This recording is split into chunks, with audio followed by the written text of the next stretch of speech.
Welcome, fellow creatures of the night, to another meeting of the Midnight Culture Club, where we venture deep into the nocturnal lands of the strange, the morbid, the absurd, and the obscure in film, books, TV, fairy tales, urban legends, and many other forms of pop culture.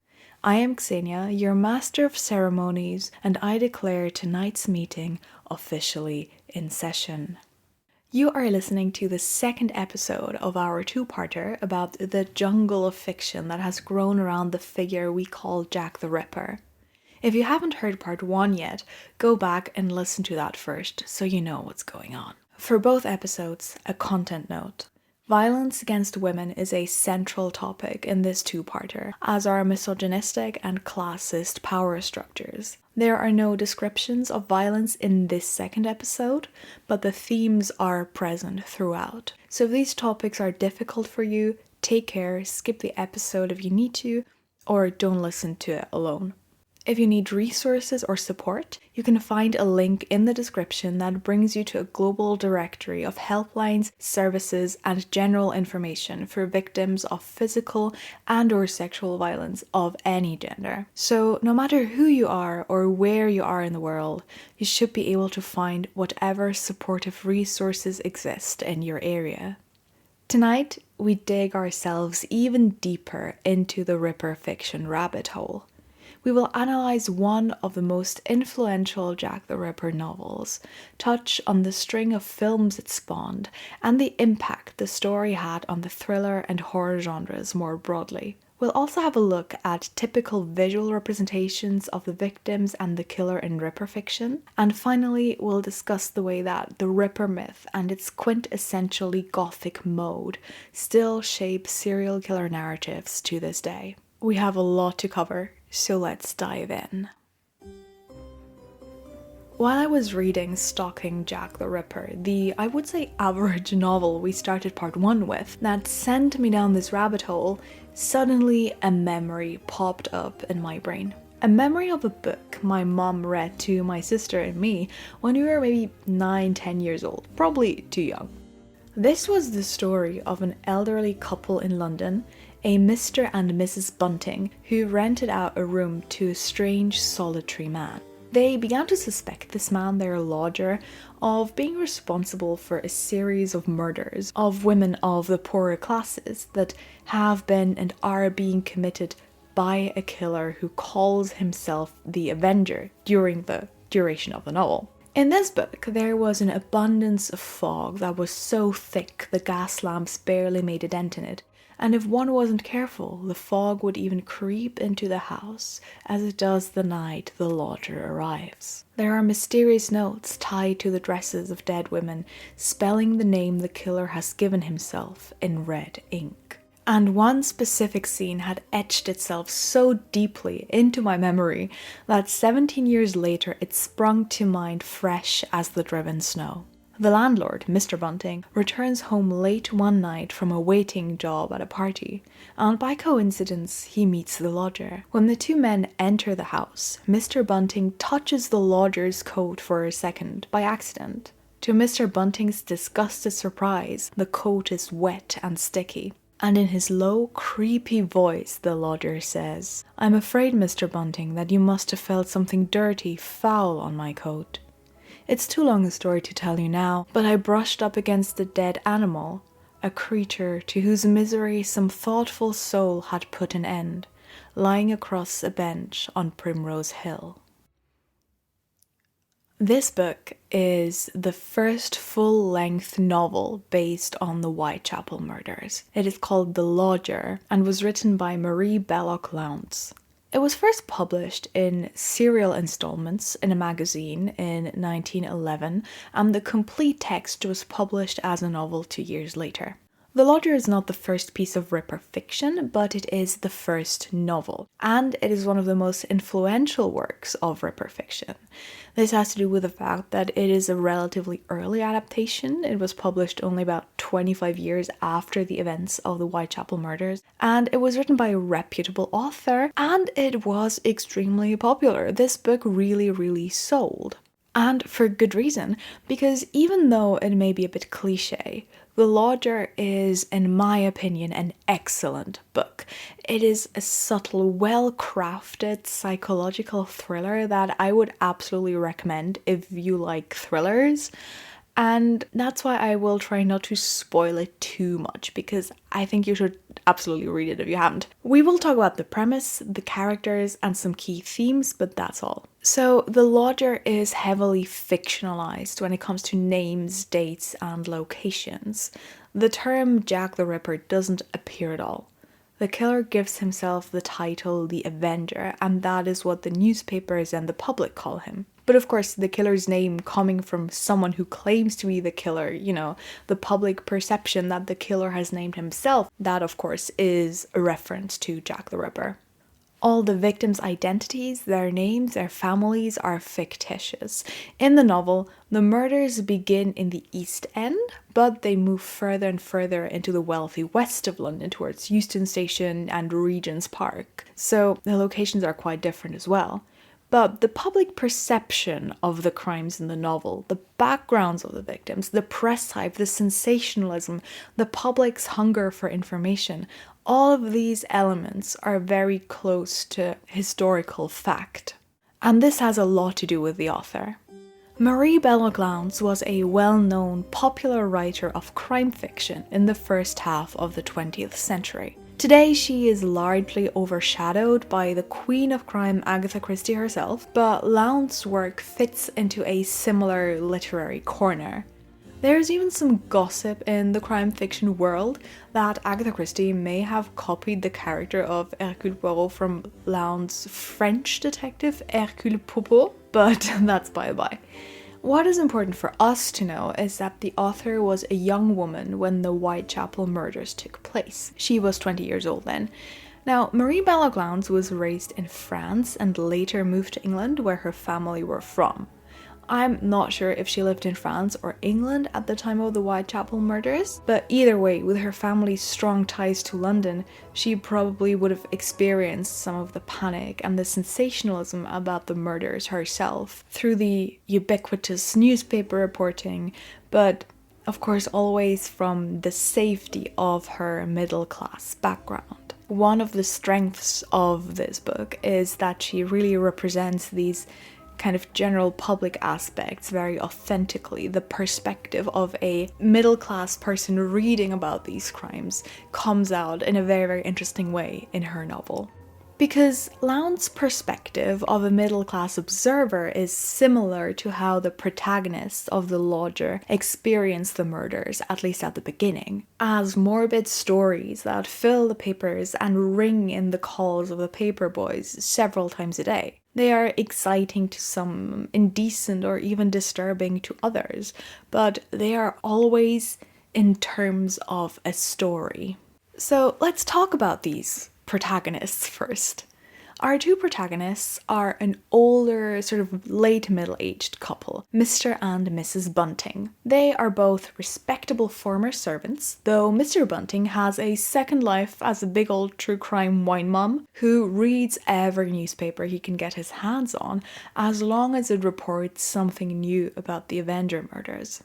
Mr. Bunting waits for his morning and evening paper updates on the murders as you might wait for the next episode of your favorite TV show. He is a great example for someone who is drawn in by the sensational narrative the media create around these series of murders. To him, it is all an exciting story, a fascinating mystery, very far removed from real pain and violence and misery that realistically define crimes like these. And Mr. Bunting is in luck because he doesn't only have his papers as a source, he is also besties with a police inspector, a young police inspector, who loves to kind of irresponsibly share all the newest developments in the case with Mr. Bunting, even though a lot of the stuff is none of Mr. Bunting's business, but alas.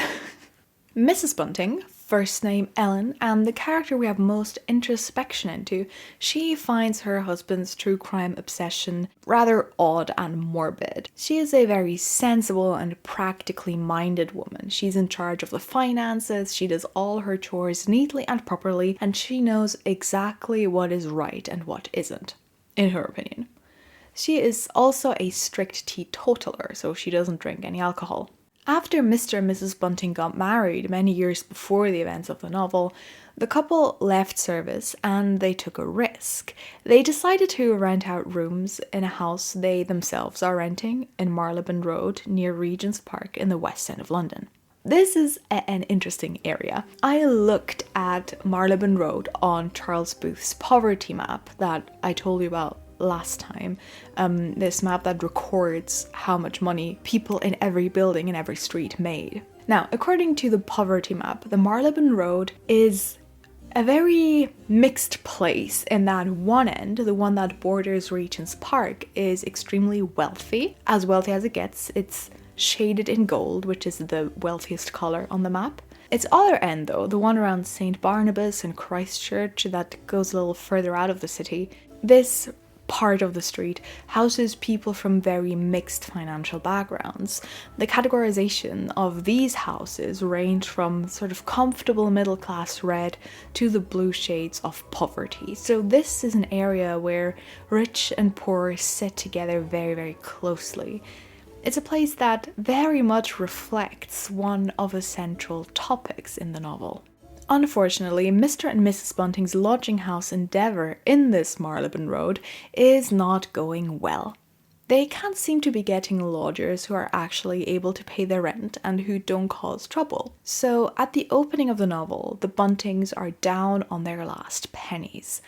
The threat of poverty sits at the very core of the story. It is what everything begins and ends with. Everything is precariously balanced on this thin edge that separates them from absolute poverty. There's a quote at the beginning of the novel where Mrs. Bunting talks about their financial troubles. They were now very near the soundless depths which divide those who dwell on the safe tableland of security, those, that is, who are sure of making a respectable, if not happy living, and the submerged multitude who, through some lack in themselves, or owing to the conditions under which our strange civilization has become organized, struggle rudderless till they die in workhouse, hospital, or prison.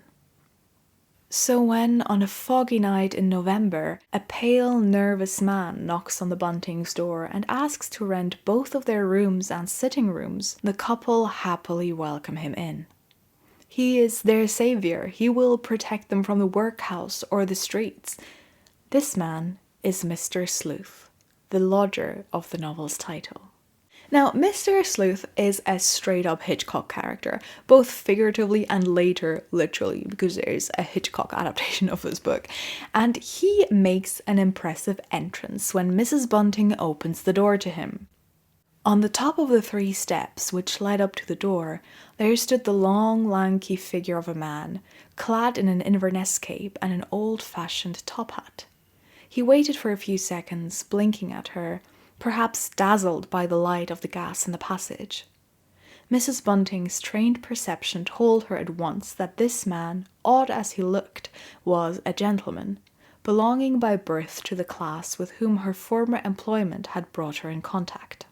Mrs. Bunting is relieved to have a lodger of this social standing because she's certain that Mr. Sleuth will pay well and probably not cause too much trouble, unlike the, as she calls them, women of the nameless class that Mrs. Bunting has turned away from her lodgings over and over again. Let's take a look at our mysterious lodger, Mr. Sleuth. I'm sure a few things about him have already jumped out at you.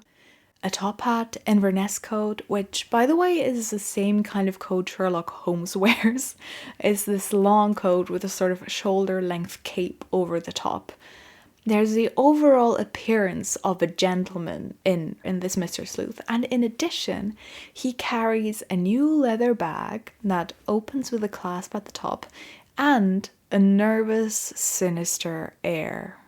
This description of Mr. Sleuth's appearance probably reminds you of one of the typical features of Ripper fiction that we talked about in part 1, the archetype of the gentleman killer, to be recognised by his top hat, long coat, leather bag. Sometimes he also has a mustache and a monocle. Mr. Sleuth fits this popular imagination perfectly. He could have sprung straight from one of those cliché Jack the Ripper drawings, and for good reason, because Marie Belloc Lowndes didn't just pluck these characteristics out of thin air.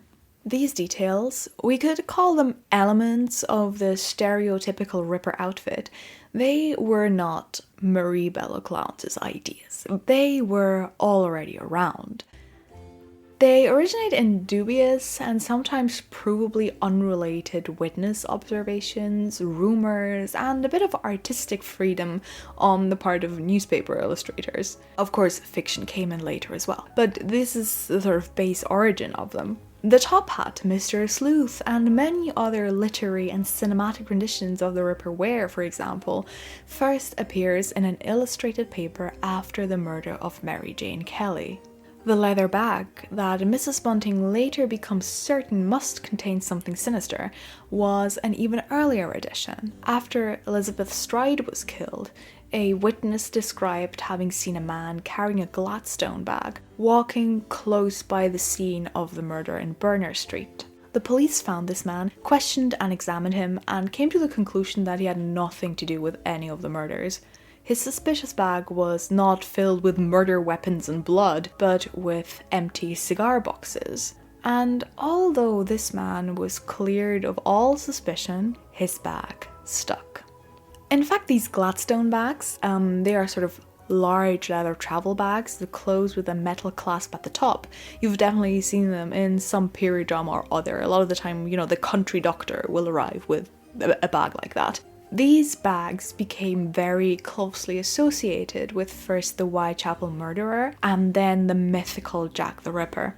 Now, Mr. Sleuth's bag is not a Gladstone bag. It's a bit smaller and narrower, but it still clearly references this type of bag because of the material and the shape. Now, this type of bag was so closely associated with the figure Jack the Ripper already in the autumn of 1888 that sometimes men were suspected by other members of the public simply because they had this or a similar kind of bag. In my beloved Jack the Ripper from Murder zum Mythos podcast, a few anecdotes are mentioned of men who were attacked and dragged to the police or even arrested by the police themselves simply because they carried a leather bag of this or a similar type.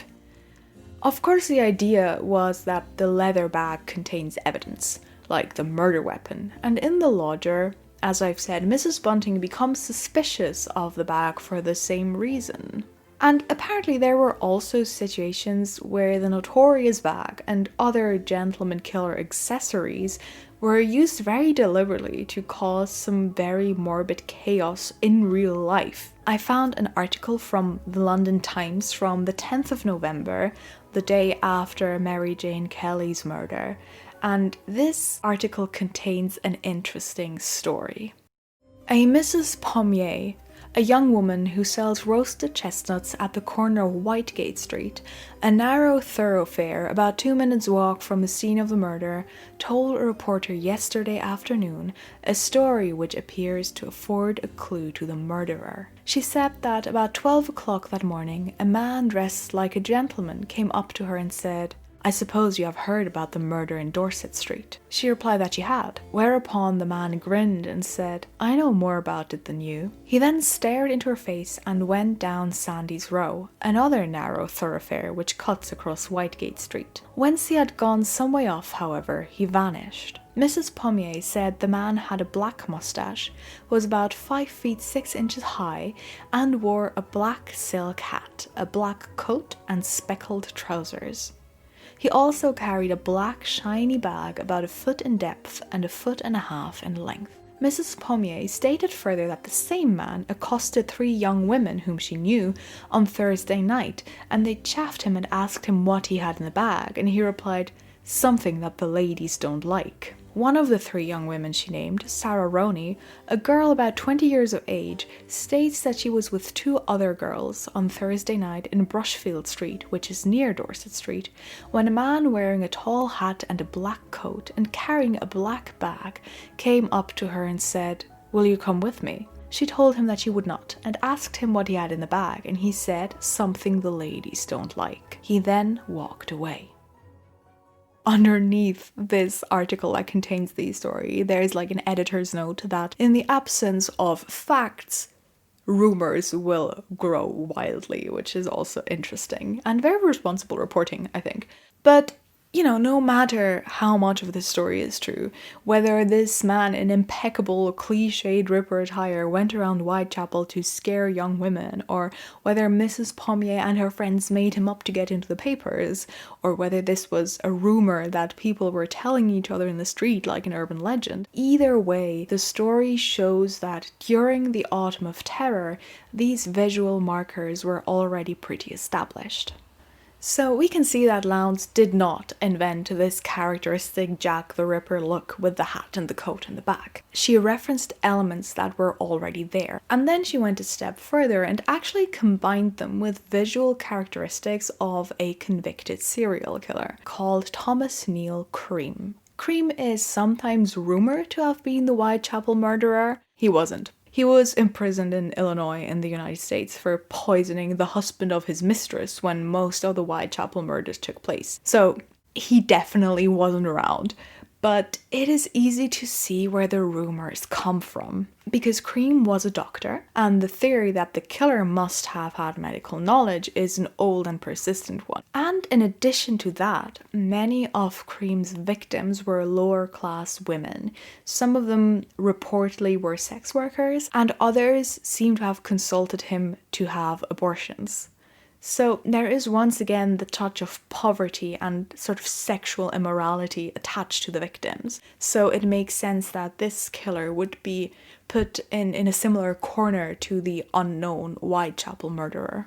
Now, Marie Belloc Lowndes doesn't overtly touch on the medical or the sexualized elements that people use to connect Cream to Jack the Ripper, but she takes advantage of the fact that his appearance does fit very, very well into the gentleman killer image. If you look at photographs of Cream, you'll see a man in black tie, a top hat, and a monocle with a carefully groomed mustache. He looks a little bit like the Monopoly Man, if you know what I mean. I know that's not a very respectful comparison, but I don't think I need to be respectful to a guy who murdered a bunch of people. He looks like the Monopoly Man. The fact that the lodger, which works with the gentleman killer archetype based on these pre-existing ideas, was so immensely popular helped to reinforce this visual image and to tie it very firmly to the Ripper figure.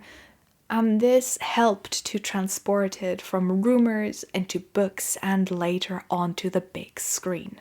But back to the lodger, Mr. Sleuth. We learn a little bit more about him in the book than just what he wears. He wants to be left alone most of the time. He is a vegetarian, which is highly suspicious. He doesn't drink alcohol. In fact, he believes that alcohol is the source of all evil and all sin. And he only accepts Mrs. Bunting as a tolerable human being when he finds out that she is also teetotal. In addition to this, Mr. Sleuth freaks out completely when he sees pictures of elegant ladies Mrs. Bunting has hung in one of her guest rooms. First, he turns them to the wall, and then he makes Mrs. Bunting remove them as quickly as possible. Mr. Sleuth also claims to be doing important experiments that he needs a hot gas fire for, but what he really does with this fire we never find out. There are some clues, but I won't tell you because spoilers.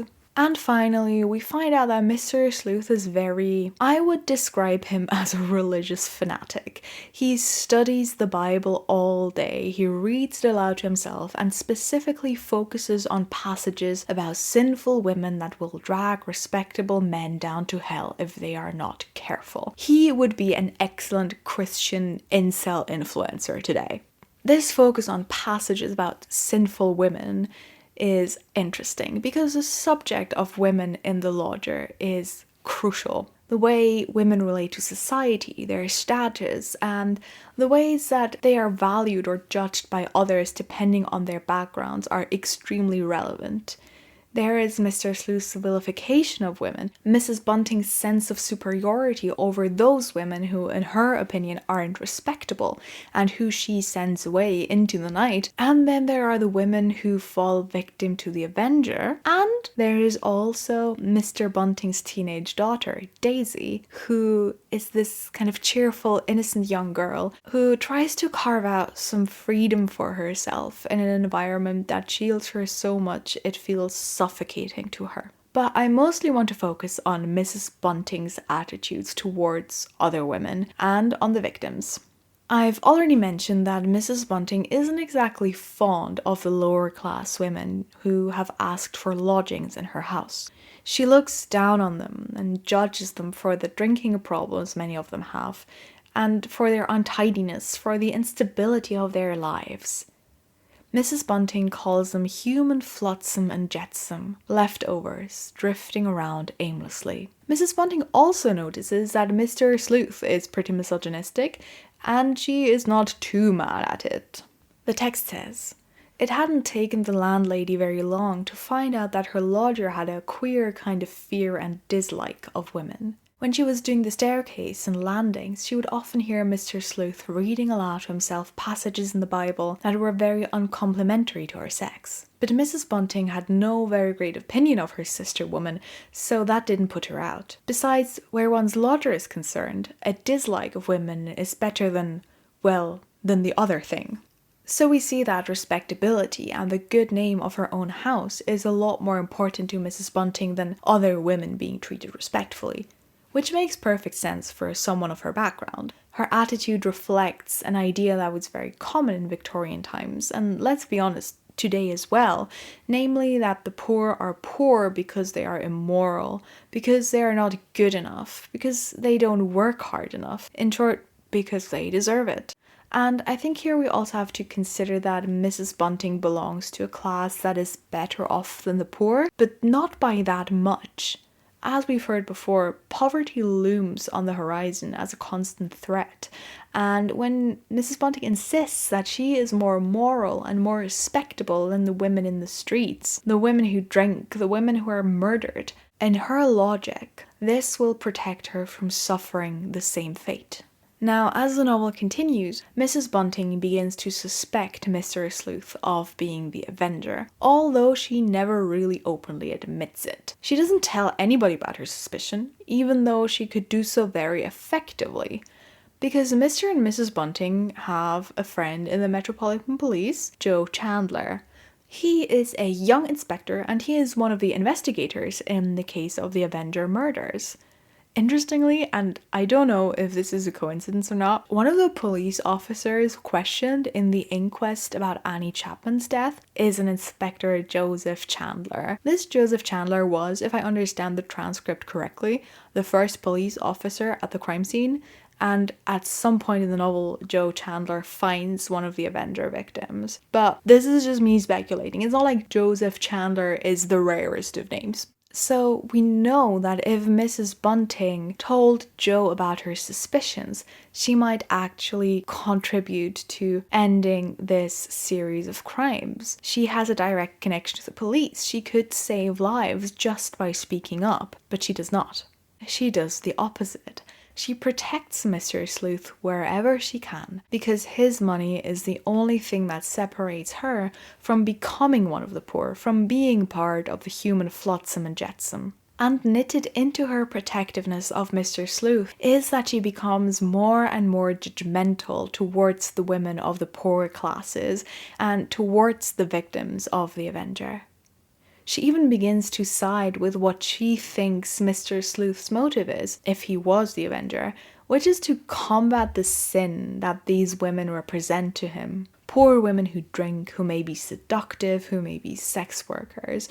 This is never stated directly in the novel. The focus is on the drinking and the poverty, not living a stable life. But I do believe the sex worker myth survives here in the subtext a little bit. Between the lines of newspaper articles and dialogue we get in the novel, where the women are described as unfortunate souls and people who would have been respectable unless. After all, the association between poor women and sex work was very strong in this period, so the implication, I think, is somewhat there, that this is how the women are perceived by the public. But it doesn't stand uncriticized, as we'll see later.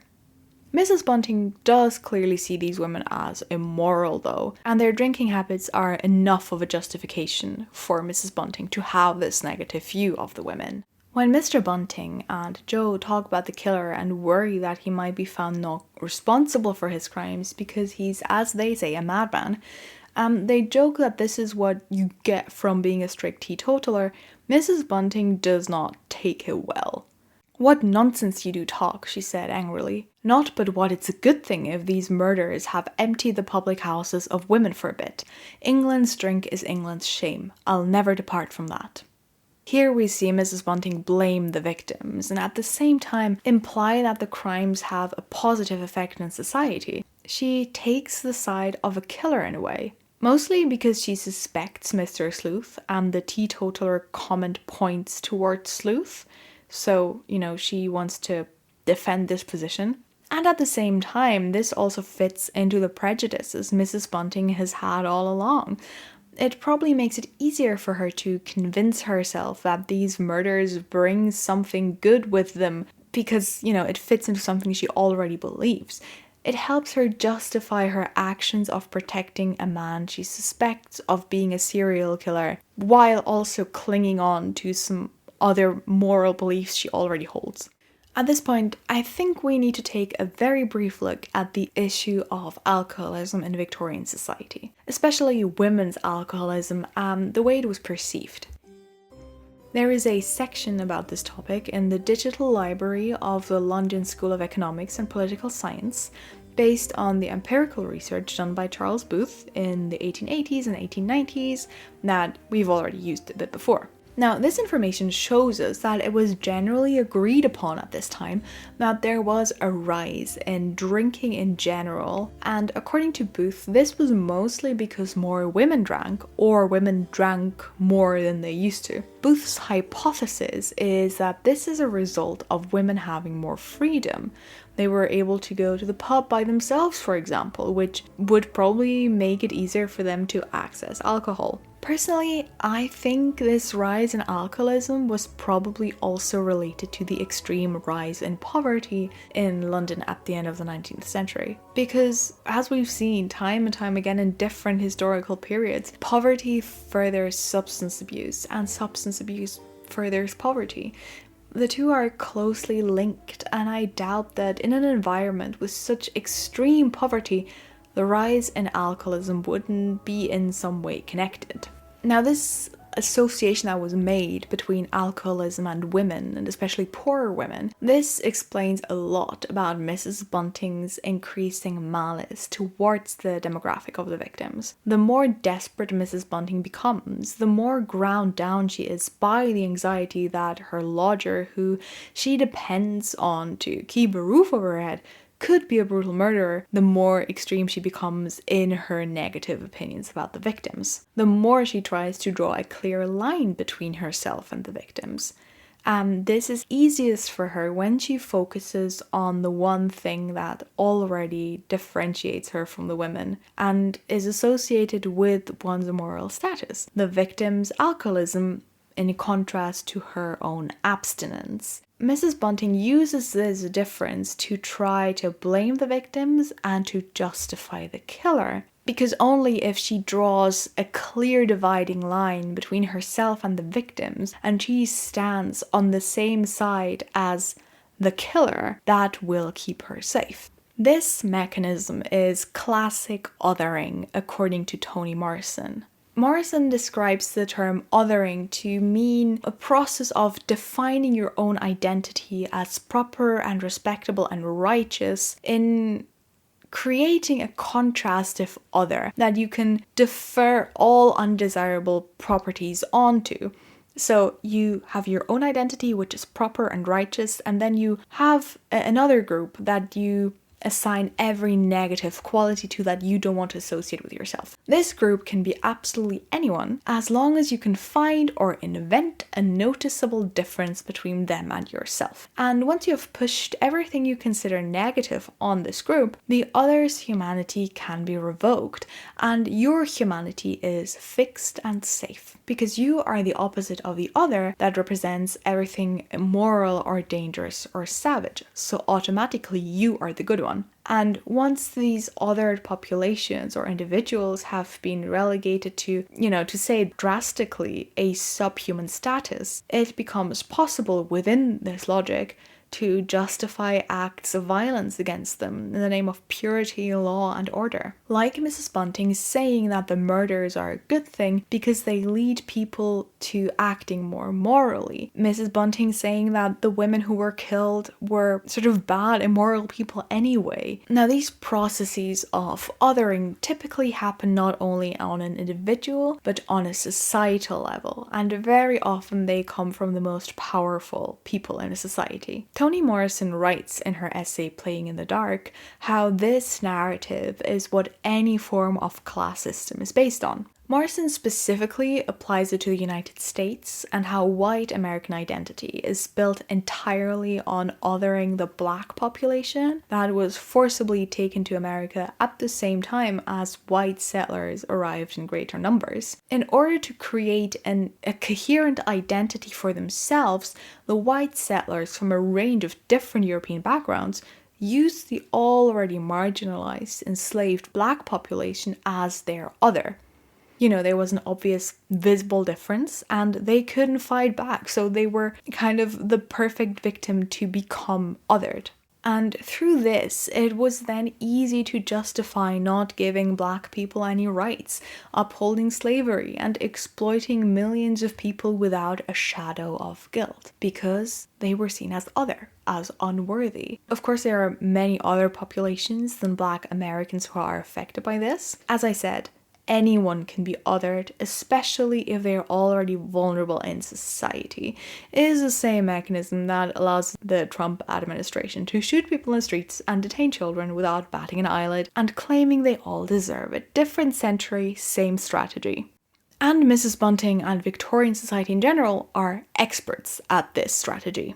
Mrs. Bunting blames the women who become victims because their poverty and alcoholism make them vulnerable. She defines them by their difference from her, as her polar opposite. By highlighting alcoholism, by highlighting their unstable lives, she makes sure she doesn't become one of them, even in thought.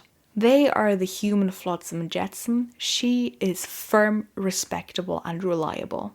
This othering protects Mrs. Bunting from her fear of poverty and the vulnerable state that poverty would bring her. Because as long as she clings on to the idea that she is morally superior to the poor and to the victims, she feels safer. And she is aided in this process of othering by the general perception of the poor as undeserving, as uncivilized and immoral. Mrs. Bunting's othering is an extension of the overall othering of the poor population of the East End, especially the poor women of the East End, whose position was even worse than that of the men. It is classism and misogyny combined, and Mrs. Bunting uses this in her own thoughts to stabilize her own identity and to make herself feel safer because she is not like this other.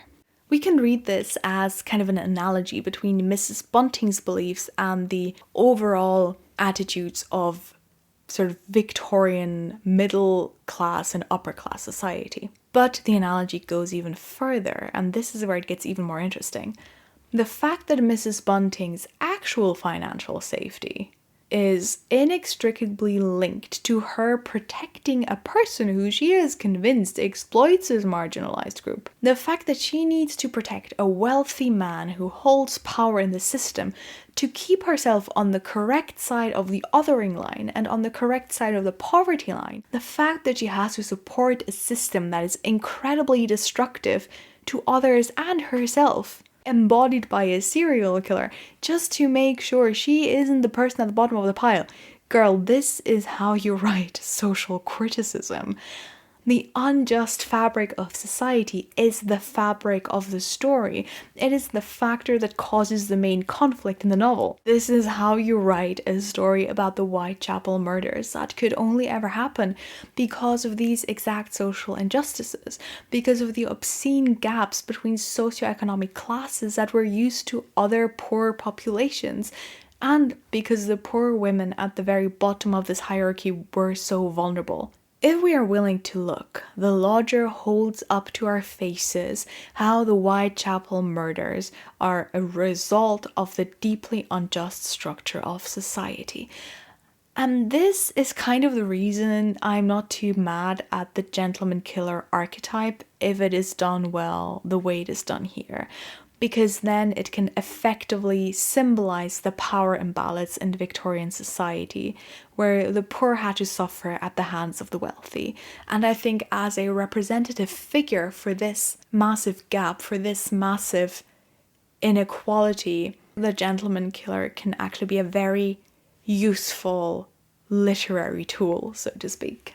But, and this is my favourite part of the book, Mrs. Bunting realises, at least for a brief while, that the women she sees as her opposing other are just as human as she is. Because Mrs. Bunting is eager to find out more about the recent murders. Mostly she tries to find proof that Mr. Sleuth can't be the killer. So, in order to get more information, without asking her husband or their police officer friend, so she decides to go to an inquest. You remember the inquests are the sort of pre-trials that are held after deaths to determine if they were natural deaths or accidents or murders, and to identify the victim and so on. The inquest Mrs. Bunting goes to is the inquest into the death of a woman called Joanna Cobbett, who was murdered the same night as another woman within the story.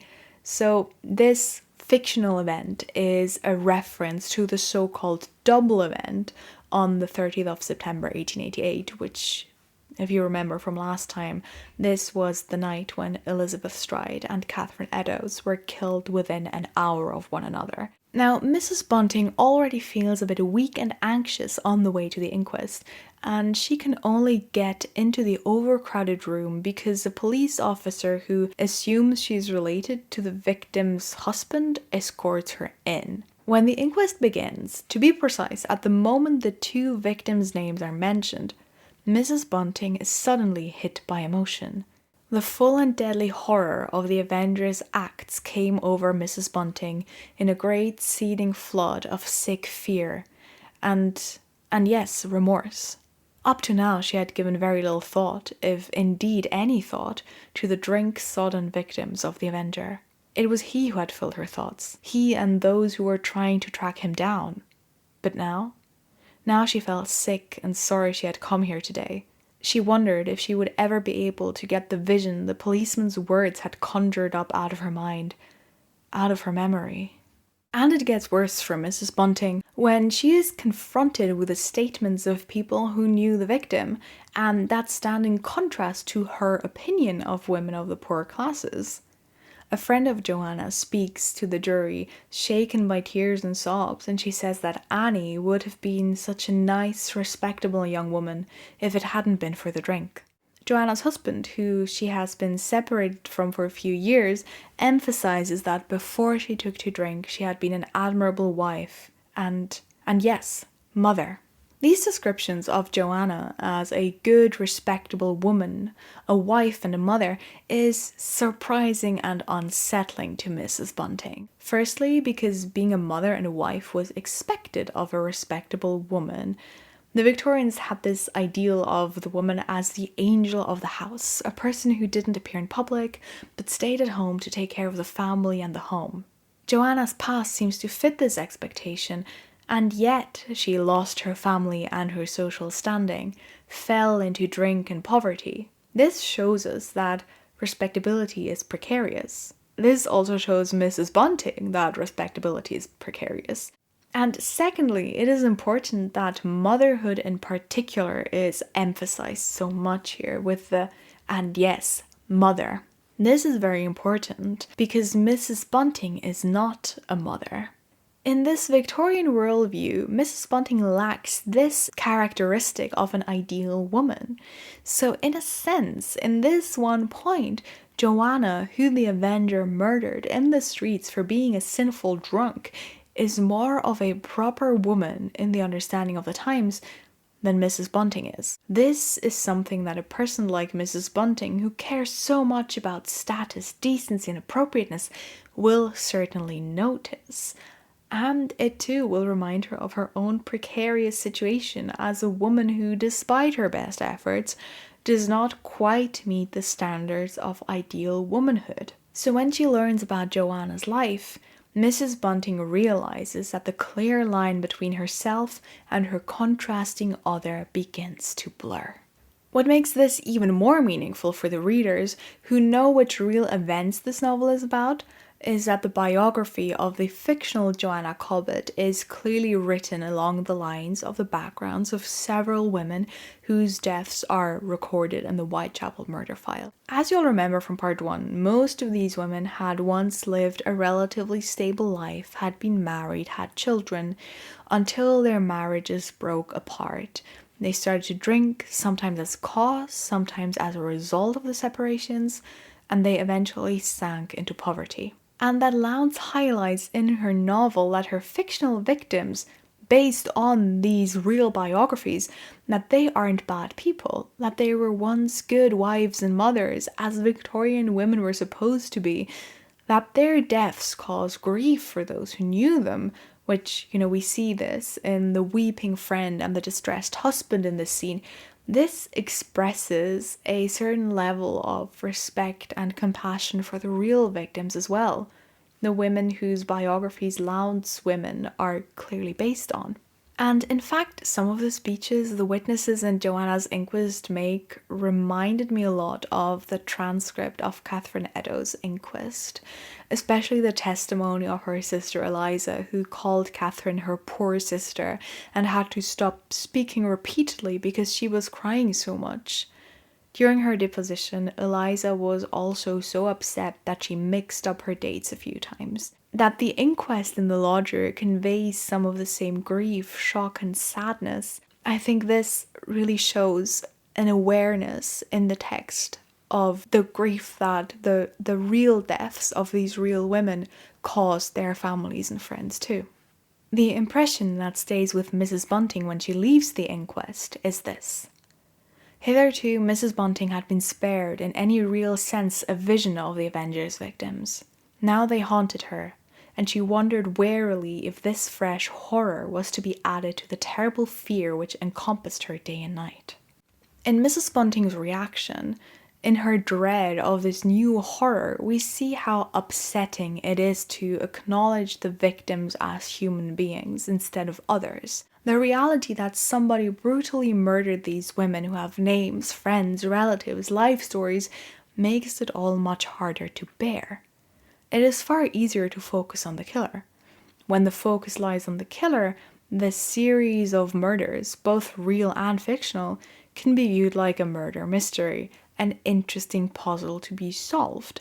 It is what allows Mr. Bunting to excitedly read the news of the latest murder rather than to be disturbed by them. It is what makes it possible for Mrs. Bunting to protect her lodger. And, as we know from part 1, it is what most Ripper fiction does too. It is what thousands of people do to this day. Safely and comfortably, with a distance of decades, you can sit and come up with theories about who Jack the Ripper may have been. This is something I mentioned in the Cozy Crime episode. It is a logical, cognitive kind of engagement, a brain teaser that doesn't leave a lot of space for emotion. But to acknowledge the horrible reality of the Whitechapel murders, to think about the 11 women whose lives somebody ripped from them, and to accept that there will never be any justice for these women, that is incredibly uncomfortable. It is tragic, it is infuriating, it is dread and horror.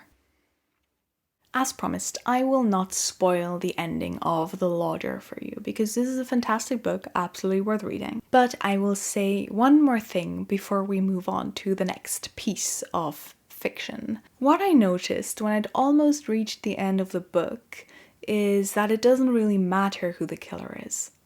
The novel doesn't actually focus on discovering the identity of the Avenger, aka Jack the Ripper. It is much more about why he may not have been discovered in a society that worked the way Victorian society did, where the social fabric, the fear of poverty, a person's own financial and societal status automatically worked to protect the gentleman killer that Jack the Ripper was in the popular imagination. There was a dependence on these wealthy people paying poor people's way, in a sense. And there was also the important question of reputation. There is an interesting little excerpt about this when Mr. Bunting begins to suspect Mr. Sleuth. To his mind, it would be a ruin for him and for his Ellen to be mixed up publicly in such a terrible affair. No one concerned in the business would give them and their future a thought, but it would track them to their dying day, and above all, it would make it quite impossible for them ever to get again into a good joint situation. Even being indirectly associated with these crimes would be the absolute end to the reputation of regular people like Mr. and Mrs. Bunting. It would stick to them forever like tar, while the wealthy man whose money they depend on may just quietly slip away. Yes, The Lodger is a Ripper novel, but it is not about the killer Jack the Ripper. It is about the society that Jack the Ripper myth was born from, with all its injustices, the vulnerability of its poor, the eternal thirst for sensation of the press, and its millions of readers who forget the humanity of the victims because they only ever encounter them as ink on paper. I haven't spoken a lot about the role the press and the public play in the novel, but the media hype and the hungry consumption of news about these murders as sources of entertainment, this is another central element of the book. To conclude this part, it is its understanding of the underlying systemic and societal structures that makes The Lodger an interesting, sensitive, and still relevant book. Unfortunately, the same can't always be said about the mass of film adaptations and similar novels that it spawned. There's one movie adaptation in particular that I can only describe as an insult.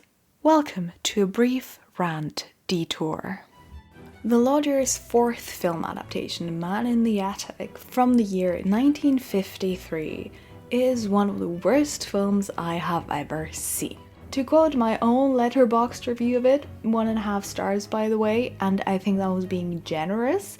There were some funny police officers in it, it's mostly for that. To quote my own Letterboxd review, I hope Marie Belloc Lowndes' ghost haunts everyone involved in making this film forever, and I stand by that. Now, Man in the Attic takes The Lodger, this careful novel full of quiet dread, precariousness and uncertainty, the most human of horrors. It takes this novel, hollows it out to the core and drowns it in the worst of Ripper fiction cliches. The whole issue of financial dependence is removed from the story because the Buntings are rich, they have a big house that they own, they have a maid, they have fancy clothes. These people do not depend on their lodger, they do not need him. They have no reason to protect him other than that they're a bit dense. This means the whole story just falls apart. Then of course, the victims are pretty actresses, a running theme I've already complained about in part 1, and of course their replacement for Daisy, Mr. Bunting's daughter,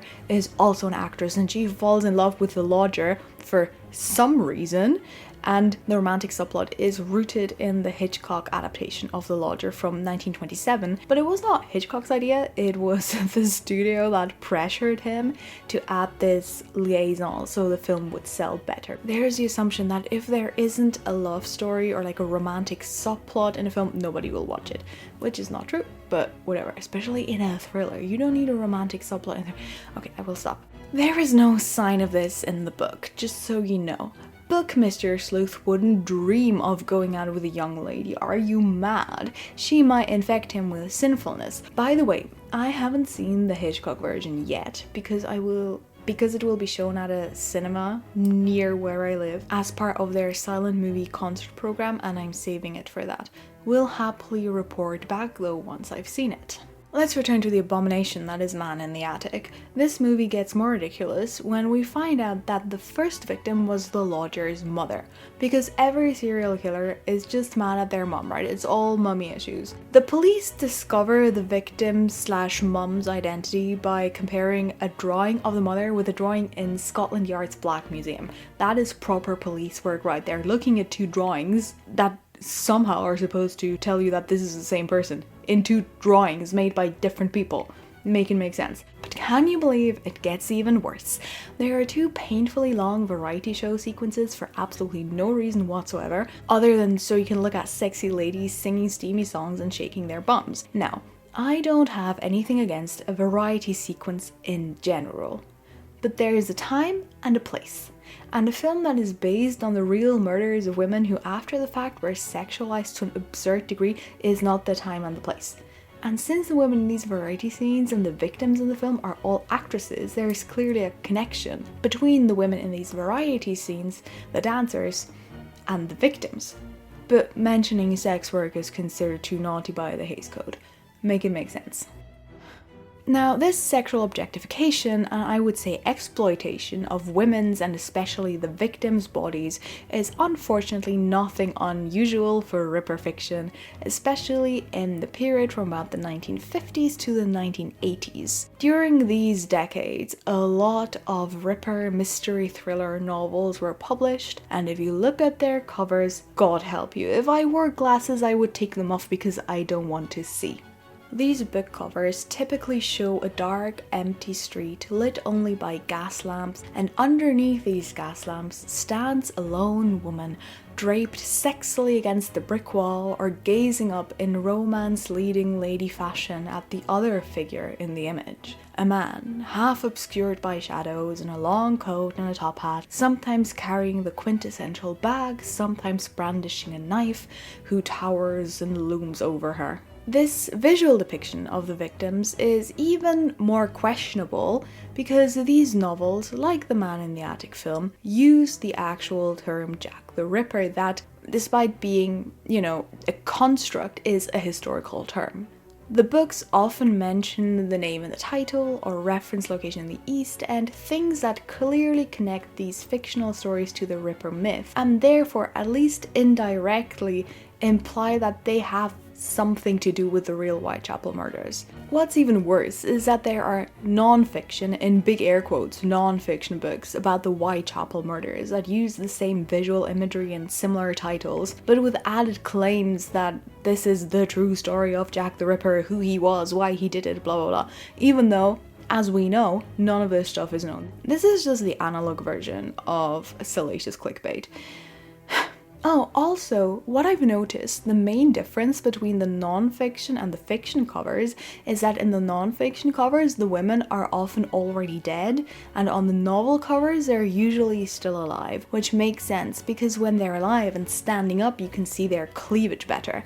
Although I've seen one cover, I think that one is a novel, where they accomplish the impressive feat of having the victim lying dead in the street, but having the perspective shows her from a point where you can still see right down her cleavage. I hope the illustrator is really proud of themselves. In these covers, we see what I mentioned in part 1 when we talked about the sex worker myth, that the issue with this myth is that as a result, the women are sometimes portrayed in a way that is both inaccurate and deeply disrespectful, objectifying, reducing them to these sexualized pieces of meat. And the ridiculous pulp fiction type sexualization reaches an absurd peak in these cover illustrations. I haven't read any of these books, so I don't know what their content is, and I don't think I want to know.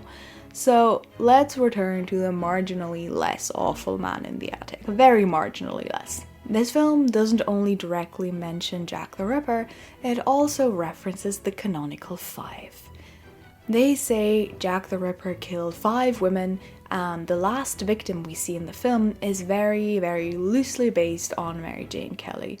This woman is, I think, called Mary? I'll look it up. I think she's called Mary. Oh yeah, she is called Mary. She's called Mary Lenihan, because she's Irish, So yeah, she's called Mary, she has an Irish accent. She sings a ballad on her way home and the killer murders her in her room. So, we see the parallels. It is evident that that Man in the Attic anonymizes the real events a lot less than the lodger does. At the same time, nothing the film tells us about the victims is factual at all. Apart from Mary Jane Kelly being called Mary. Barely anything the film tells us about the events or the victims is factual at all. In my opinion, if you use the term Jack the Ripper, which is a historical term clearly associated with the real Whitechapel murders, then you at least need to acknowledge the existence of the women who were murdered in Whitechapel. You need to somehow acknowledge that these were real people and what was actually going on. The Lodger did this by making their backgrounds integral to the story, even though the novel very obviously fictionalized the killer and could have had more leeway because of this.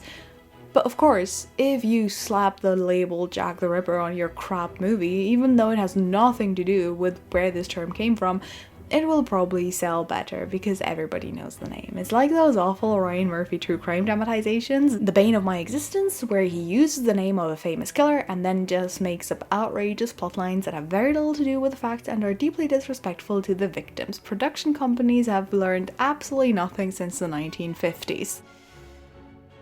Okay, we're done yelling. We have gotten the obligatory complaining about Ryan Murphy as well. I shall calm down now and get to the interesting bit about this god-awful crime of a movie. Because while watching Man in the Attic, I kept having the same thought over and over and over again. This film is Michael Powell's Peeping Tom if Michael Powell's Peeping Tom was shit. If you are a long-time listener of Midnight Culture Club, you may remember the movie Peeping Tom from way back in episode 2. This movie is really interesting. It is an early example of a psychological serial killer thriller. Peeping Tom is even credited at times as the first slasher film. Now, this film has a lot of things in common with Man in the Attic, plot point wise, but it is completely different. Peeping Tom is also set in London. There's a nervous, reclusive single man who lives in the attic rooms of a house where he claims to be working on experiments. He leaves his room at night to kill women. His victims are a sex worker, an actress, and a model for pornographic photographs. Hordes of journalists and sensation seekers gather at the crime scenes as soon as the victims are discovered. As does the killer, but nobody pays him any mind or even notices him behind his film camera. The daughter of the family who lives downstairs falls in love with the killer. He falls in love with her too and tries desperately not to view her as a potential victim. And the murderer kills himself at the end of the film before the police can catch him. And yes, that was a spoiler for both movies, but you don't want to watch Man in the Attic anyway, and Peeping Tom is much more about the how than the what. And for a last detail that seems almost like an additional reference to The Lodger, the killer in Peeping Tom drinks no alcohol, just milk, like Mr. Sleuth. So there are certainly similarities between Peeping Tom, Man in the Attic, and this whole complex of stories that developed from The Lodger. I didn't look into the inspiration behind Peeping Tom in detail. I only looked at Wikipedia, so there's definitely a lot that I don't know. But as far as I'm aware, the film is not based on or inspired by The Lodger or its adaptations, nor are there any Ripper stories mentioned as inspiration. The screenwriter cites his own childhood and Edgar Allan Poe stories as inspiration. So there doesn't seem to be a deliberate reference to any of these, Ripper books or films, but the similarities are really, really striking.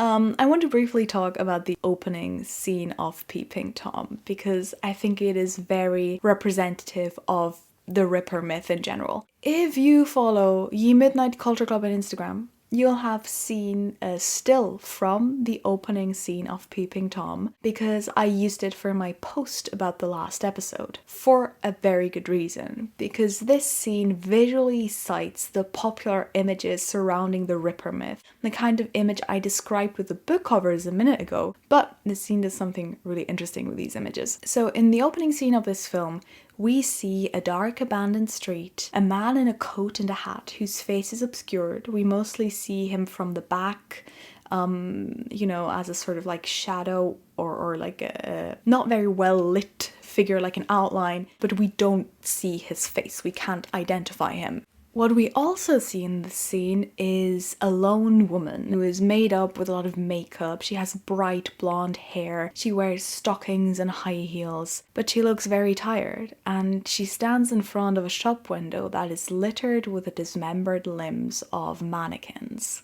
I think you can see what is being cited here. We have the lone woman in the street, the lone sex worker in the street, because this woman, we then realize, is a sex worker. She's also very unbothered. She's very cool. So we have this lone sex worker in the street, the mysterious man who is very well dressed coming up to her. And at the same time, we have this notion of violence, of the dismembered mannequin bodies in the shop window that are displayed.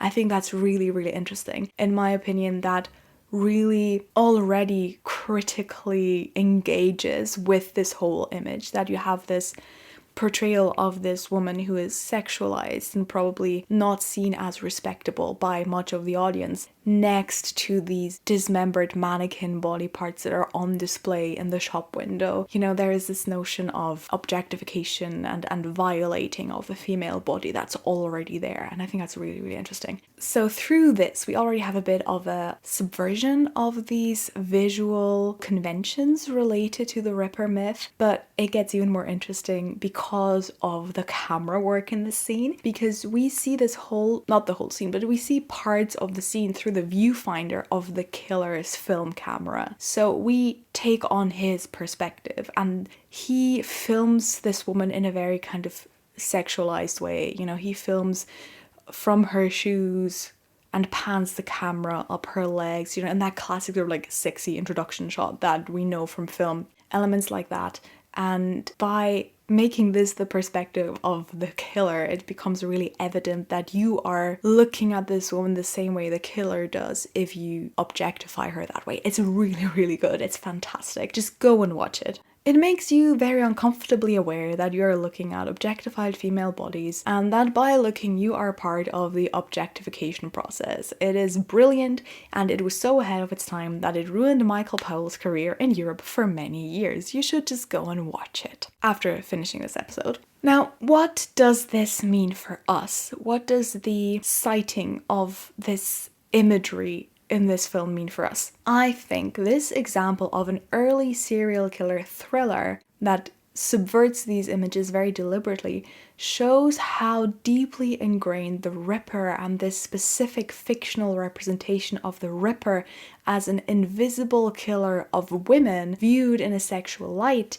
how deeply ingrained this image was as a collective cultural imagination of the serial killer in the UK, even 70 years after the Whitechapel murders, when Peeping Tom was made. As I've said, Peeping Tom is often cited as the first slasher film. This is a little bit by chance, because it happened to be released 2 months before Hitchcock's Psycho, otherwise that one would have been first. But it doesn't really matter which one of these films came first. I actually think that both of them have specific types of slasher and serial killer films following in their tradition that have different characteristics. But we're not talking about Psycho. I love talking about Psycho. We're not talking about Psycho today. What matters is that Peeping Tom was one of the texts that established the characteristics of the slasher film, which are that a number of people are murdered one after the other throughout the film, usually quite graphically. A lot of the time the violence also escalates over the course of the film. They are killed by a murderer with a mysterious identity. A lot of the time the killer wears a mask that disguises their face to signify that we don't know who they are.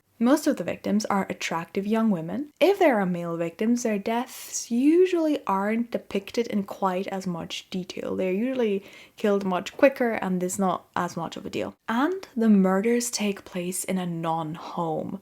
For example, outside or in a building the victim hasn't been to before, places like hotels or warehouses. In the case of Peeping Tom, one of the locations is a film studio after production has ended for the day. You know, places that are not homely or familiar. And we can see, again, these characteristics have a lot of overlap with the Ripper narrative.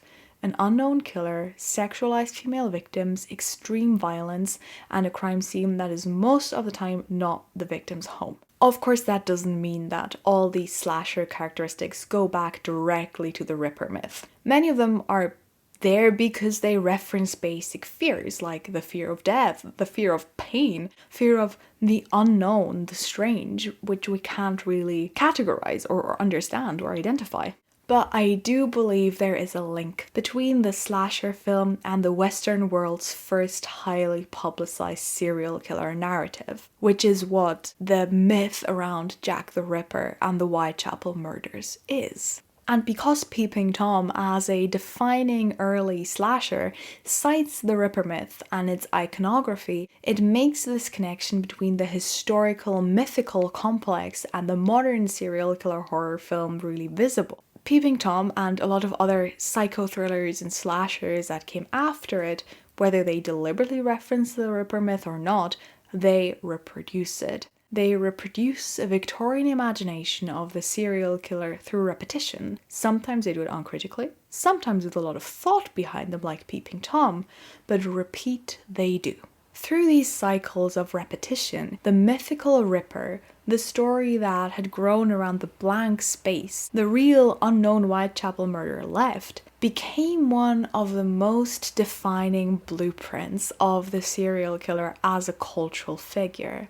Of course, this was also shaped by other fictional stories and real events, or rather, real events as they were dramatized in the media. I mean, just think of how many real serial killers have been given the nickname Ripper by the press throughout the years in reference to Jack the Ripper. This, of course, again brings back this Ripper figure into people's consciousness even years after the fact. Or think of how fictional serial killers are usually written. To this day, the myth of Jack the Ripper defines our idea of what a serial killer is. And if you compare the Jack the Ripper figure with the common imagination of what a serial killer is today, if you look at popular serial killer narratives and crime fiction, thrillers, horror and true crime, you'll realize that since 1888, very little has changed.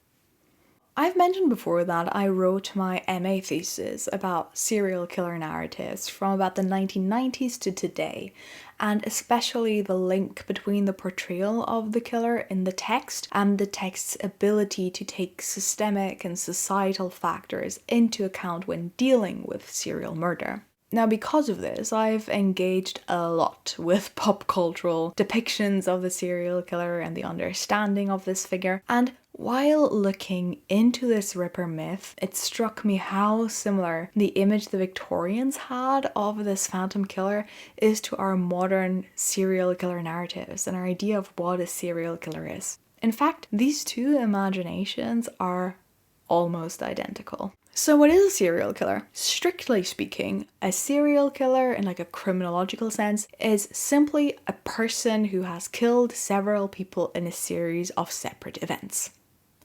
The common definition you'll hear most often is that there needs to be a minimum of 3 victims. But since 2008, the FBI's definition actually only requires the unlawful killing of 2 victims. Motive and method are irrelevant to this definition. That's important. It's just about the number and the murders being committed in separate events. In pop culture though, in the popular imagination of the Western world, a serial killer is typically someone quite specific. Not everyone who kills multiple people in separate events is commonly referred to as a serial killer. For example, if somebody kills several people in the context of organized crime, we almost never hear the term serial killer used for them. No, our idea of a serial killer is someone more private. And if you imagine a typical serial killer, if you think of well-known examples of fictional or historical serial killers, chances are most of them have a couple of things in common. And here, allow me to narcissistically quote my own MA thesis, citing Cohen, Schmidt and Reeser. You can find their articles in the sources. The stereotypical serial killer, and this means that not every media portrayal of a serial killer will fit this, but most of them are in line with several, if not all of these characteristics. The stereotypical serial killer is a seemingly respectable, white, heterosexual, often middle-class man who targets women or children. This common portrayal of the serial killer reflects a traditional pattern of identifying the monster with the active, desiring, and powerful, and the victim, in contrast, as passive, desired, and lacking power. Let me specify this definition a bit more. We have some key characteristics to the classic serial killer stereotypes here. The first is that the typical serial killer, the stereotypical serial killer, is usually a man, and a privileged man. Someone who, is financially comfortable, usually someone who's white, usually someone who's straight. Not always. We've become a little bit more diverse there in the past couple of years, but what they usually have in common is that these are people who appear very normal to the outside. They wear a convincing mask of respectability and being a normatively acceptable person. Then the second point is that the stereotypical serial killer figure mostly targets female victims who are seen as sexually attractive by the killer or sexualized by the killer. This is what is expressed by they are desired by the killer in the definition. Again, this has changed a little bit recently. We get more texts that pay attention to male victims as well, but what still remains is the power imbalance and the sexualization of the victim by the killer. You very rarely get a serial killer text where the killer doesn't in some way sexualize the victim. It's very, very rare. And, with this usual heterosexual male killer, obviously you get female victims, and if not, you often get at least sort of feminized victims or very young victims. So there is like a big power imbalance there. This sexualization aspect is also really important. There is the general assumption that serial killers always act out of sexual motives, that their crimes typically include acts of sexual violence too. Now, an additional very important element of contemporary typical serial killer narratives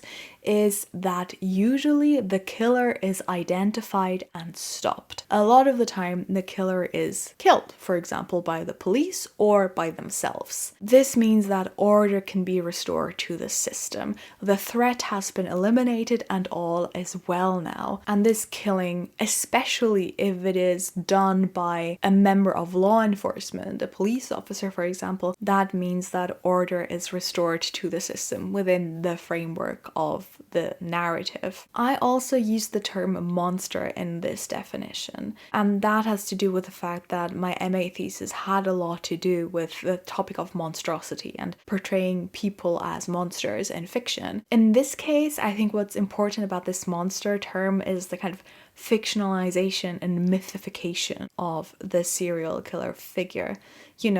Serial killers are often portrayed as monstrous in the sense that they're shown as not quite human. Sometimes they have supernatural qualities, like being sort of ghostly or portrayed as kind of animalistic, people who cannot suppress their animalistic urges to be violent.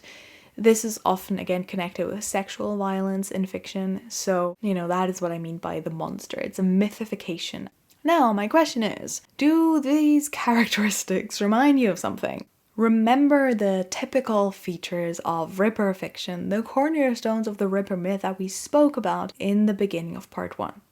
We have the gentleman killer, which is a privileged white heterosexual man protected by the respectable facade and privilege that he upholds in society. Then we get the sex worker myth. This plays into the sexualization, the desired powerless female victim, and the sexualized motive that we find in most Ripper fiction. Then we talked about how the focus of the story is usually on discovering who Jack the Ripper was to create a sense of safety and closure in the audience or the readers, by identifying someone who can clearly be named as Jack the Ripper and who can then be eliminated, either killed or locked up or whatever it is. Usually in Ripper fiction they are killed, and then that's the justification for why they weren't caught, but this is still the real version, This happens in Stalking Jack the Ripper and Man in the Attic, where the murderer ends up dead at the end before, the police gets to them, and that is why they weren't officially identified. But of course, within the story, we, the readers, know who Jack the Ripper was. The last point is a little bit more complicated to explain, because of course there is a big complex of myths around the Jack the Ripper figure, but that's not necessarily already a mythification, but a lot of the time in the fictional Ripper text, there is an additional mythical framework within the story. So in addition to the Rippers simply being used as part of a fictional text, they are removed from reality and regular humanity by mixing in and conflating them with other fictional characters and fictional works. For example, in Stalking Jack the Ripper, the killer copies Victor Frankenstein, or The Lodger contains several references to Dr. Jekyll and Mr. Hyde, and we'll get to this a little bit later, but the killer is compared to this fictional text, and this is something that happens very, very often in these Ripper fictions, that the killer is equated to characters from Gothic literature, for example. And we actually already see this in newspaper articles where, for example, the killer is referred to as the monster, the fiend, and things like that. And what's also interesting is that the invisibility of the killer, his extreme quietness, so that witnesses never heard or saw anything, this was also highlighted repeatedly in reporting, and this could also have a bit of a supernatural quality in that this person seems to be almost invisible. That is kind of spooky and ghostly and not quite human. Now, these points very closely link Ripper fiction and our modern perception of serial killers and the way serial killer narratives are constructed to this day. Now, to us, this probably all feels familiar and maybe very obvious. We've lived in a world full of serial killer stories. They may be fictional or factual, but what they have in common is that they are usually packaged to fit these exact characteristics. Even if in, dramatizations of factual stories, the truth needs to be bent quite a bit, they will find a way to do that. Of course, not every serial killer narrative will do this, but a lot of them do. Now, the modern serial killer myth of a white man who hides behind a mask of normality, but in secret kills people he desires and wants to subjugate out of psychological, often partially sexual motives, who is clever but unbelievably cruel, this myth is firmly rooted in the cultural imaginary today. It lives in the Patrick Batemans and the Ghostfaces and the Hannibal Lecters that most of us have come across at some point. But for the Victorians, who read about the Whitechapel murders as they were happening, and a mysterious phantom killer who haunted the streets of the East End, and murdered women with no apparent motive, this idea was very new. It was just emerging. If you look at the inquests into the Whitechapel murders, at contemporary newspaper articles or early fictional texts, one thing that is pointed out again and again is that there seems to be no known motive to these murders. No robbery, no revenge, no rape. There is a lot of discussion and speculation around what the motive could be. This motiveless murder was a new thing that couldn't be explained, at least in the minds of the general public. So there had to be an invisible reason for these crimes. And in the official records, in journalistic and literary texts that were created alongside the Whitechapel murders, we can see this idea of the serial killer as a psychologically motivated murderer emerge. Because the serial killer as a concept was born at this exact time in the late 19th century, it was of course shaped by the attitudes and imaginations of the day. One of the important factors here was the popularity of Gothic literature at the time. We call this the late Victorian Gothic revival. Many of the most important and still widely read works of Gothic literature date to this exact period, the 1880s and the 1890s. These are titles like Dr. Jekyll and Mr. Hyde, Dracula, The Picture of Dorian Gray. So there was a lot of Gothic fiction going around, and the core themes of these stories have a lot in common with the Ripper myth. The East End even plays a role as the site of crimes and misdeeds in all three of these books. Both Dr. Jekyll's evil double Mr. Hyde and Dorian Gray commit their atrocities there. They're kind of gentleman killer types themselves.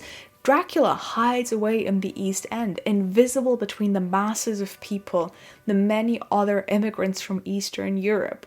Yes, you can read Dracula as a story about Eastern European immigration and how the English were terrified of it. Very interesting approach. The huge gap between societal classes are central to all of these Gothic texts as well. At their core sit the evil and the cruelty that lurk under the surface of civilized society, that sit deep in the human soul.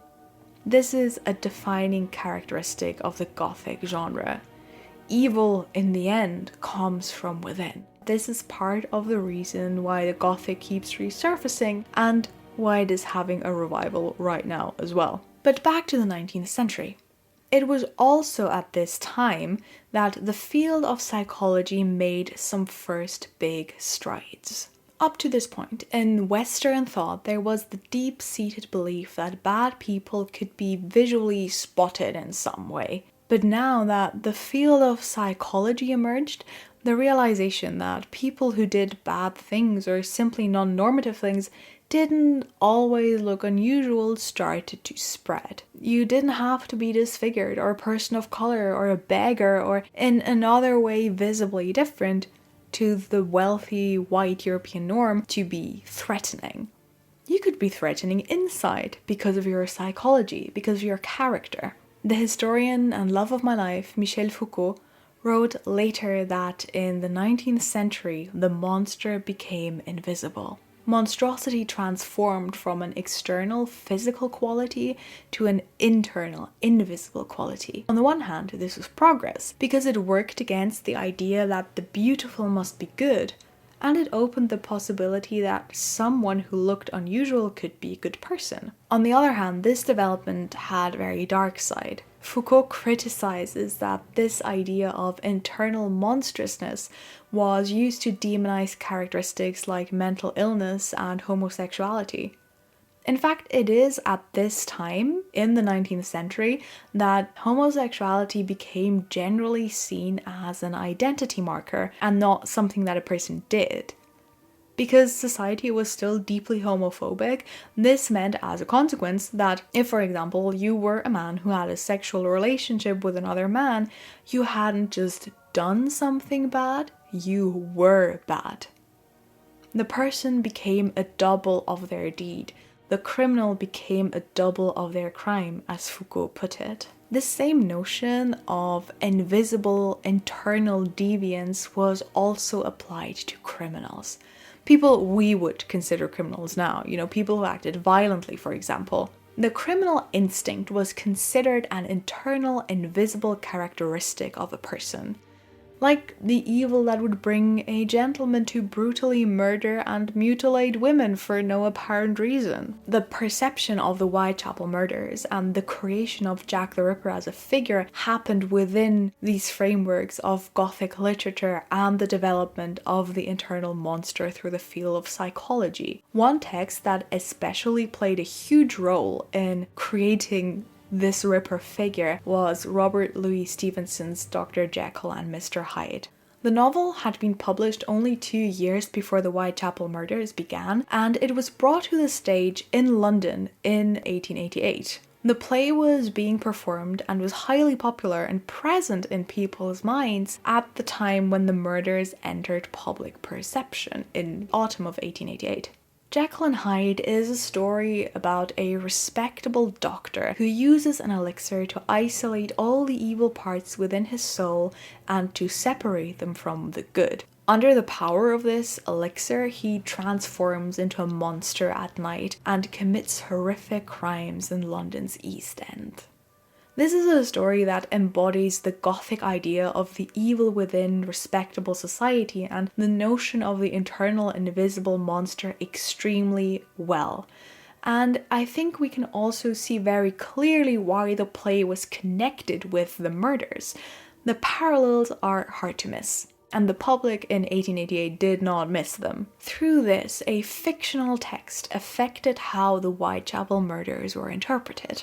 I want to tell you a brief anecdote that I also learned in the wonderful Jack the Ripper podcast. This is about the actor, a man called Mansfield, who played both Dr. Jekyll and Mr. Hyde in the stage adaptation of Dr. Jekyll and Mr. Hyde. This actor and Robert Louis Stevenson were suspected by the public to be the Whitechapel murderer, and Mansfield was even reported to the police because people were certain that someone who could transform in such an impressive way on stage, which apparently was done really well, someone who could turn from a respectable man to a murderous monster in front of everybody's eyes in a play, someone like that could undergo the same transformation in reality as well. So this is an incredibly poignant example of how the perception of these crimes and how the Ripper figure were shaped by fiction. How fiction and what was being written in the newspapers and talked about in the street, all of these things became blurred and influenced each other over time. They merged together into one image of a gentleman with a murderous core that takes over at night. This merging also becomes visible in the images used around the Jekyll and Hyde story. If you look at book covers and posters of movie adaptations of Dr. Jekyll and Mr. Hyde, what you'll see are images that are extremely similar to the Ripper iconography, to the book covers from earlier, except without the sex workers. So you usually get dark streets, a silhouetted man in a long coat and a top hat, perhaps with a weapon, in this case usually like a walking stick, and a lot of the time this man casts a long dark shadow under the light of the gas lamps.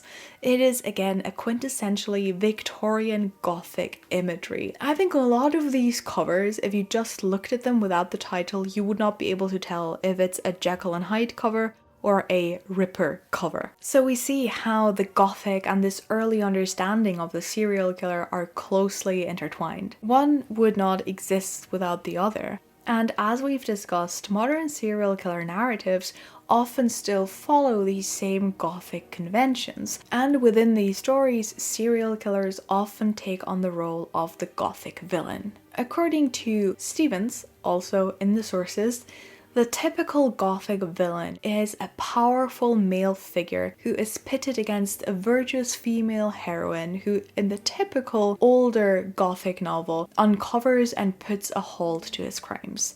This villain preys on innocent young victims, usually threatening both their physical safety and their sexual purity. That is the Gothic villain.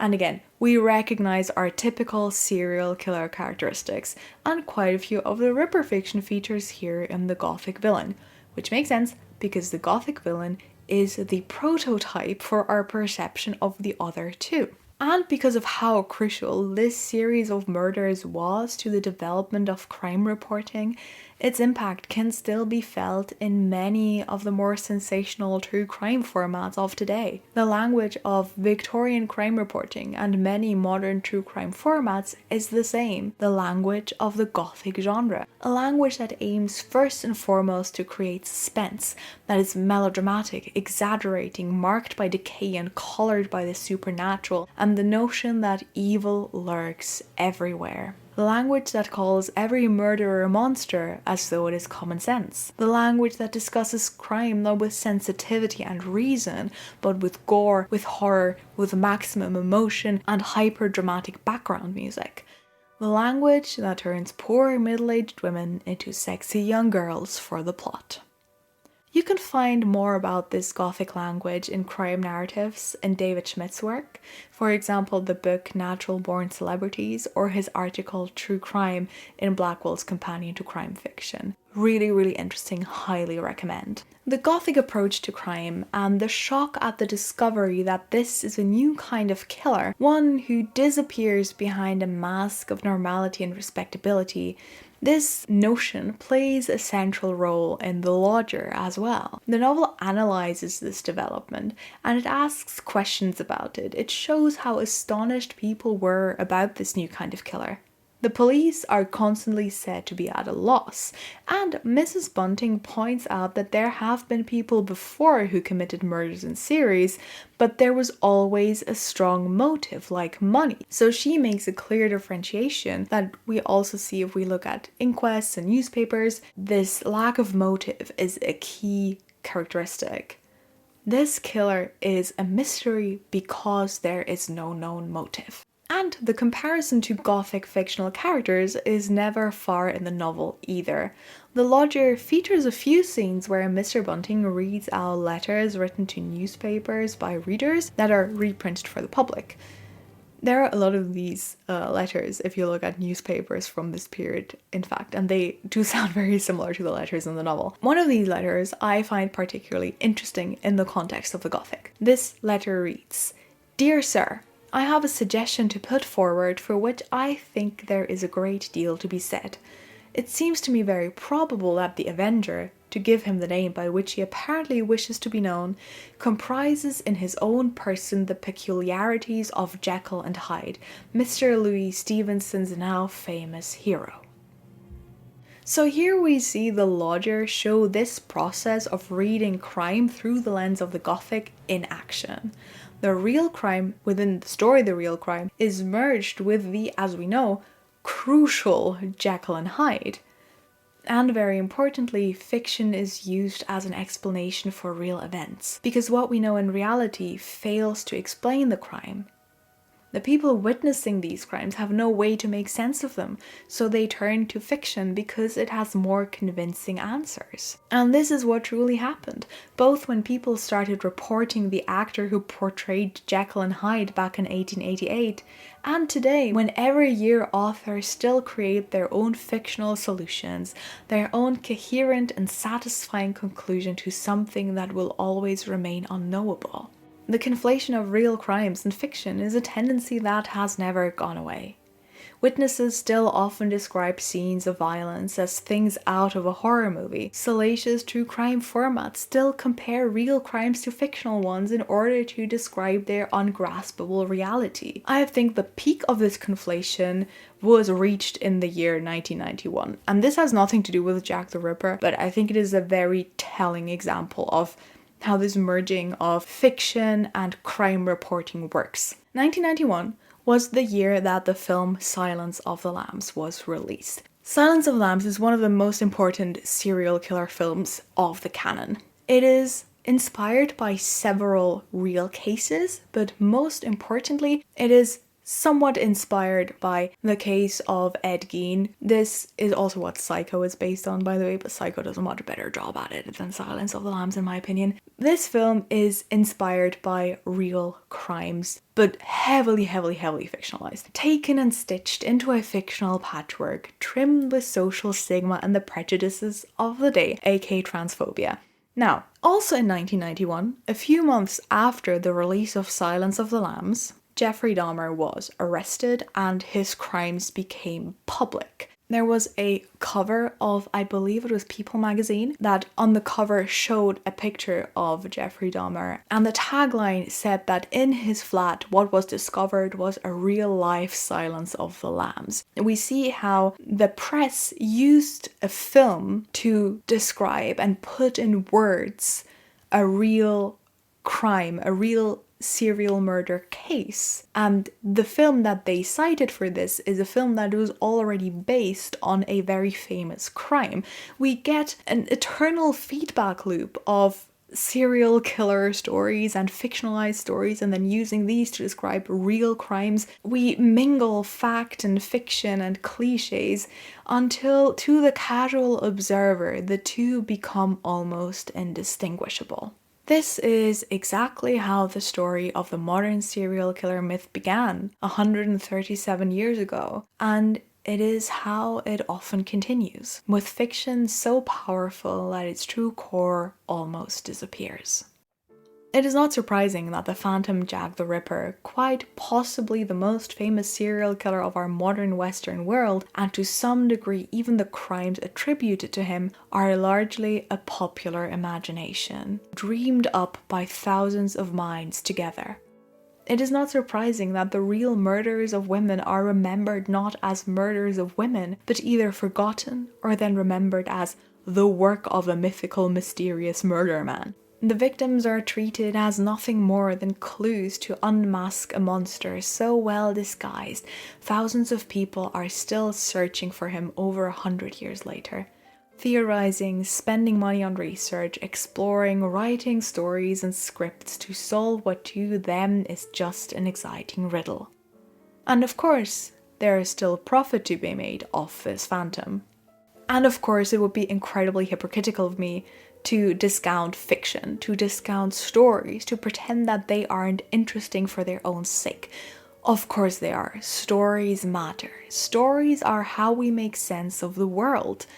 But that also means that stories reflect the people who invent them more than the realities behind them. The mythical figure Jack the Ripper, and with him our idea of the serial killer, and are focusing so much on this figure rather than on other aspects of these kinds of violent crimes, are manifestations of a patriarchal worldview glanced through a Gothic lens.